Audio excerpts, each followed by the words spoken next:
This video is looking at Act 4, Scene 1 from Twelfth Night, which is the scene where Feste and Sebastian are talking to each other, and Feste believes that Sebastian is Cesario, and then they are interrupted by Sir Toby, Sir Andrew, Fabian, and then finally interrupted again by Olivia. So the whole scene proceeds on the basis that the characters on stage are absolutely accepting that Sebastian is Cesario, who of course is Viola in disguise. Now we can accept that we have to go along with that because of suspension of disbelief in these comedies, but we also kind of know that later Viola says that she has modelled everything that she's trying to do dressed as Cesario on Sebastian, so the mistake becomes slightly more understandable within the framework of the comedy. So looking at it, I've taken this from a CIE past paper, and this is the past paper. It's pre this syllabus, so you'll notice at the end that there is a third option on the questions, which is no longer there on the grade 9 to 1 option. But we're going to be working with the comic misunderstanding question. So if you have a read of the extract on scene, this is the first page, and then this is the second.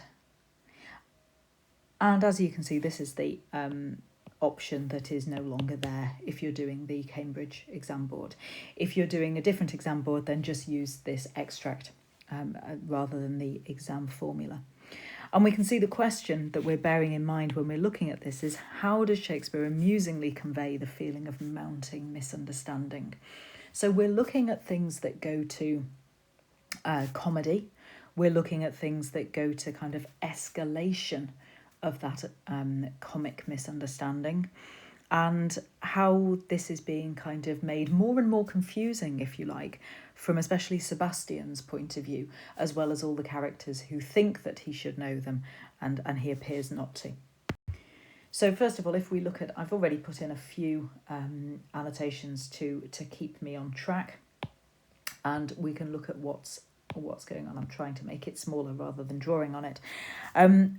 The Feste is referred to as clown in here, we'll call him Feste or the clown. And the scene opens in front of Olivia's house, which itself is going to be part of the kind of comic misunderstanding, because Olivia's going to appear at the end and then lead Sebastian off, presumably into her grounds, into her house. And the scene opens with this idea called in medias res. Okay, it means mid-conversation, mid-scene.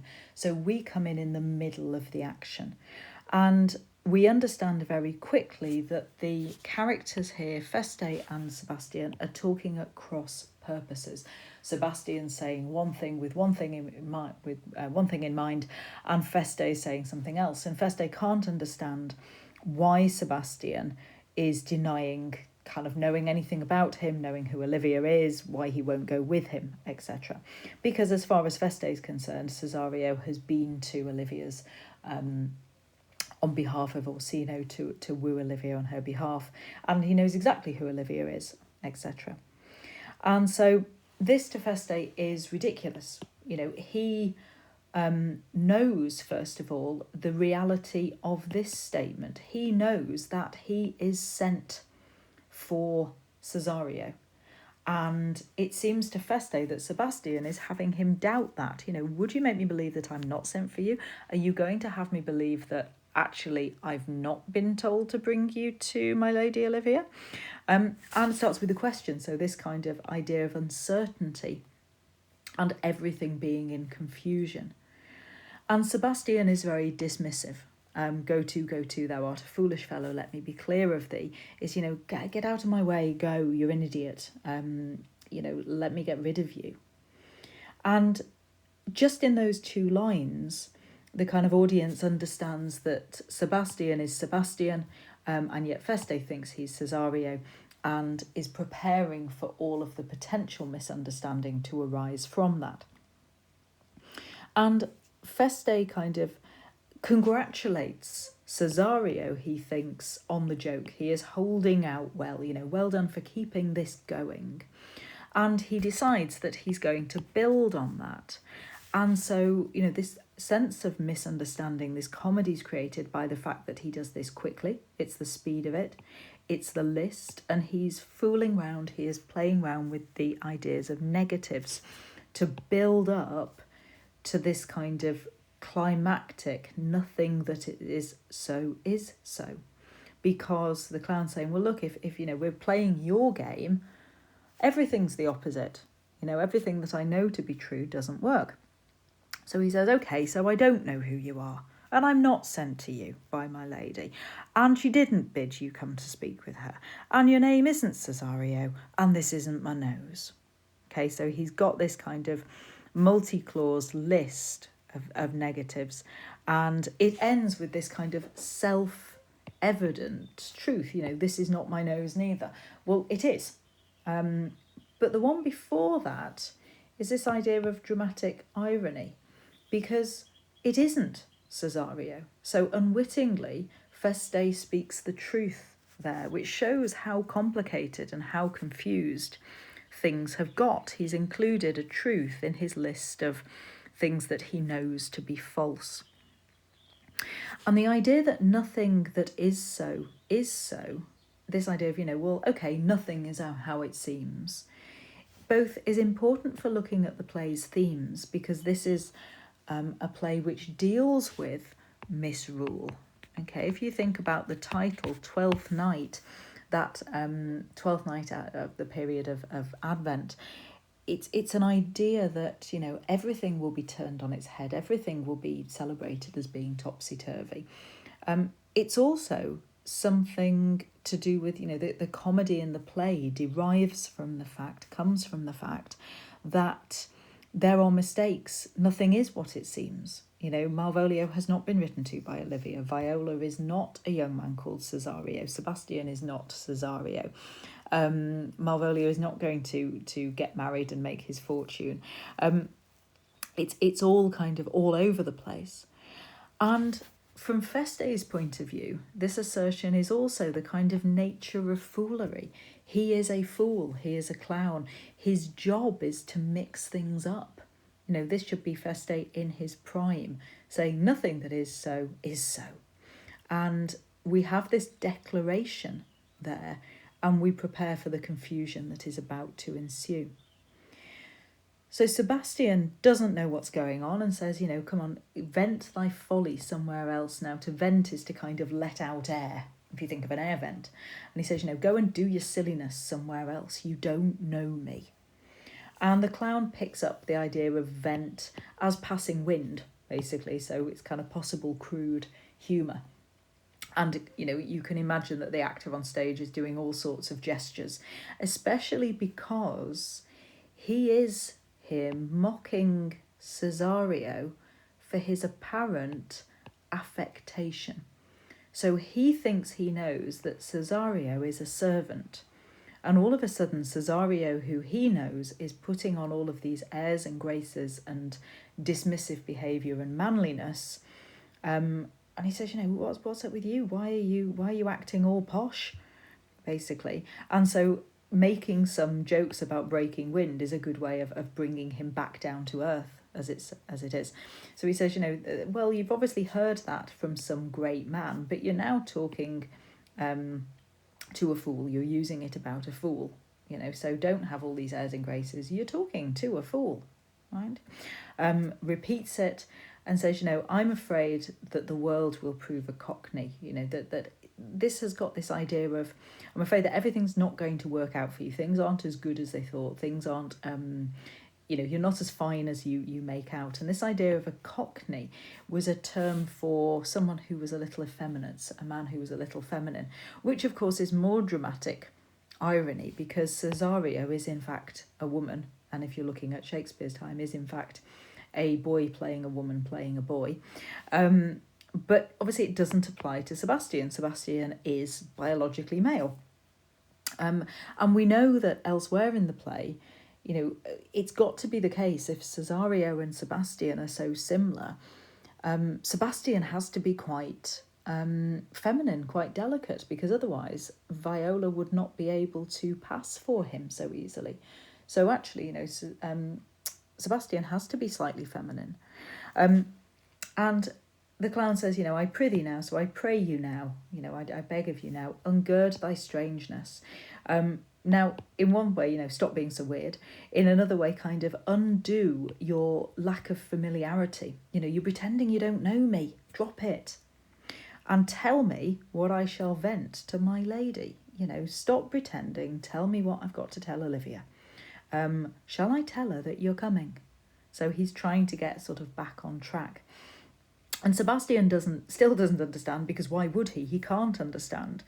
And so he says, I pray thee, foolish Greek. So this was a kind of saying. It was usually merry Greek for, you idiot, you buffoon. Get away from me. And in the tradition of fooling, paying the fool, tipping the fool for their wordplay and their jests, here's your tip, here's your money. If you stick around much longer, I'm going to beat you up. You'll have worse payment. So we have that kind of threat of violence, providing some degree of threatened physical comedy, and also Sebastian's frustration about it. The world doesn't make sense to him at the moment. What is this guy talking about? And Feste says, okay, you're generous, at least, presumably Sebastian is using Antonio's money. You're generous, and, you're like these rich men who buy themselves a good reputation. Now, just as kind of Sebastian may be breathing a sort of sigh of relief for having got rid of the clown, for having got rid of Feste, all of a sudden in comes Sir Andrew, Sir Toby and Fabian. And again, in the terms of comic misunderstanding, we know that this is going to be a complication.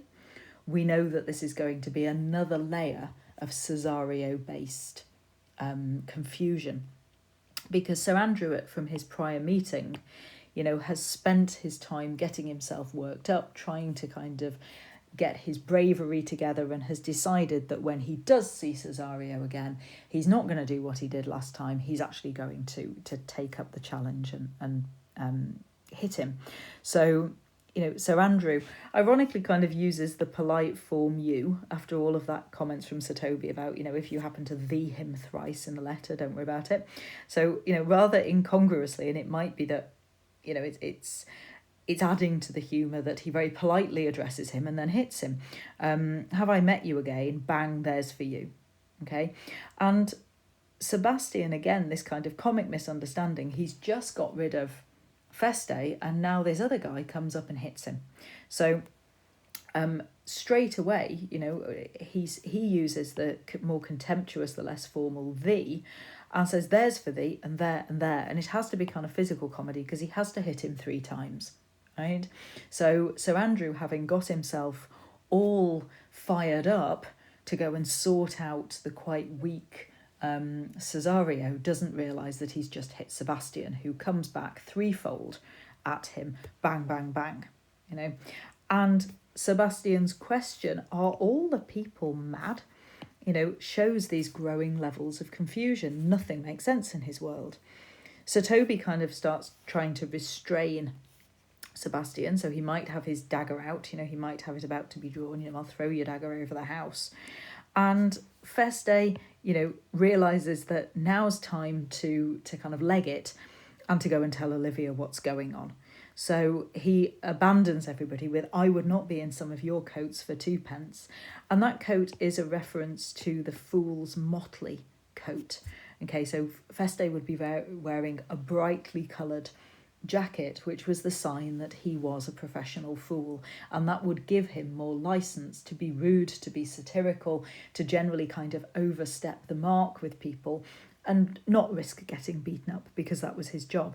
But he says, actually, you're not wearing my coat. I wouldn't be in your coat, so I wouldn't be in your shoes, but playing with the coat. And off goes Feste to tell Olivia what's going on. And here we get another insight into Sir Andrew's character, this kind of comic escalation and misunderstanding. Sir Andrew is only too happy to be stopped with the fight. He doesn't want to be hit, and Sebastian showed that he's willing to hit him back. And he says, I'll find another way to get him. I will sue him. I will sue him for an action of battery. He's tried to beat me up. He's tried to hit me. I'll sue him. And he says, if there's any law in Illyria, which we know, of course, is really England, I'm going to sue him for trying to beat me up, even though I hit him first. That doesn't really matter. Okay, so it's a kind of legal joke. Sir Andrew getting his own kind of principles and his own ideas mixed up. Sebastian is desperate to be released so he can defend himself, and Sir Toby won't.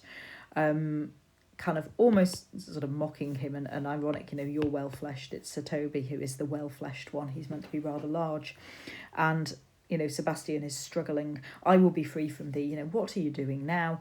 If you're going to carry on with this, draw your sword. So we have this kind of challenge of honour and masculinity again, this time between Sebastian and Sir Toby, and it seems that everybody's going to fight everybody else, and it's all based on this idea of them thinking he's Cesario. And Sir Toby says, okay, well, I will take some of this impudence, some of this rude upstart blood from you. And in the nick of time, in comes Olivia, kind of, looking horrified, and straight away has a go at Sir Toby, who feels aggrieved given that he's been trying to stop a fight, is holding one person back, has then been threatened, has tried to defend himself, and then gets told off by Olivia. So again, kind of escalation of this kind of blame and physical comedy. And Olivia shouts at Sir Toby. She calls him an ungracious wretch, fit for the mountains and the barbarous cave where manners now were preached. The idea that, what are you doing? You're uncivilized, you're barbaric. Do you live on the side of a mountain? Are you going to have a cave where nobody's taught you any manners? Get out of my sight. Okay, so poor Sir Toby is then feeling aggrieved and is not understanding why Olivia is having such a go at him. And Olivia turns to Sebastian, who she refers to as Dear Cesario. And you normally have Sebastian giving a very confused, but okay, well, I'll go along with this, look at the audience. And it says, it marks out the fact that everyone continues to think that Sebastian is Cesario. Sebastian has to do something to mark this kind of growing confusion. She turns back to Sir Toby to kind of dismiss him. Rudesby, you rude guy, rude man, be gone. And off go Sir Toby, Sir Andrew and Fabian. And then we get the kind of contrast creating comic misunderstanding, because Sebastian has gone from effectively wrestling with Sir Toby to being rescued by this beautiful, powerful and charming noblewoman who also seems to think she knows him, addresses him as, I pray you, gentle friend, let your wisdom, not your passion, kind of rule you here, please. And she kind of gives him all this series of instructions. So you've got these imperatives and orders. And she says, come back with me to my house and you can hear, I'll tell you how much of a mess Sir Toby makes of things, and I'll make you laugh. I'll tell you exactly what he's like and what he's done. Don't deny me. And beshrew his soul for me, he started one poor heart of mine in thee. I had such a shock thinking he was attacking you that, this is what he's responsible for. And Sebastian is quite understandably completely confused. So these questions, what pleasure is in this? How runs the stream? What way's the water flowing? And he picks that up in a minute about Lethe. And he says, I'm mad or else it's a dream. So he's got these questions and exclamations there, and this classical allusion, maybe I'm destined to be dipped in the waters of Lethe, where you've got, it was in Hades where if you bathed in the river, you'd forget everything. So he thinks, he's in a dream world, he's in a magical world. He doesn't kind of know what's happening. If he's dreaming, let him stay asleep. And Olivia just says, nay, come, I prithee would be ruled by me. So, come and do what I say. And Sebastian says, okay, yeah, I will. And Olivia's overjoyed because, she gets what she wants. And Sebastian is kind of so confused and everything. And you can have, depending on how the actor plays Sebastian, you can have him kind of looking at the audience and kind of going, yeah, okay, I'm not going to turn down this beautiful woman who's saying, let me look after you. And off he goes. So we get the kind of climax of this, of Sebastian kind of saying, well, okay, I will go along with it now, because whatever confusion has led me here, this, I could do worse than this. So we've got this kind of mounting sense of pace about the confusion between Cesario and Sebastian. So when you're trying to, if you were writing this essay in terms of looking at this question, you're going to need to come up with an idea of actually how Shakespeare does it and link into the themes of the play wherever you can.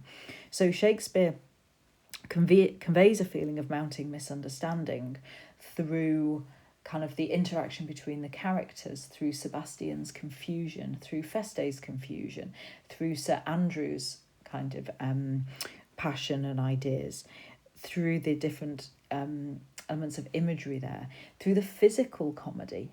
That this is part where it is very funny in terms of on stage, because they're all going for each other and attacking each other. And mounting misunderstanding, it's all based on Cesario. So hopefully that helps. Good luck, and keep going. Okay, bye now.